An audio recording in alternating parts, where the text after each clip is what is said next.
With reports that some patients have deliberately withheld information about their travel history and whether they have been in contact with COVID-19 patients, the Nurses Association of Jamaica is calling for members of the public who visit hospitals to be honest with hospital staff.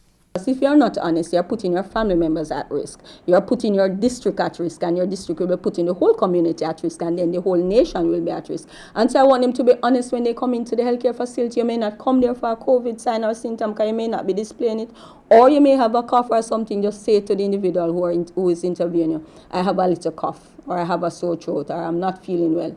Do you think this could be COVID, or I need to be tested? Let us be upfront with it, because if you're not, then we are putting our individual selves at risk. She says exposing nurses and other healthcare workers to COVID-19 will only serve to weaken an already understaffed healthcare system.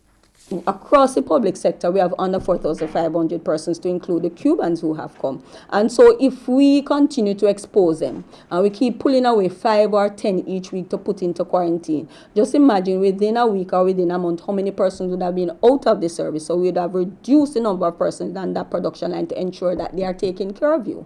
And so we must seek to protect ourselves and to protect the healthcare populace.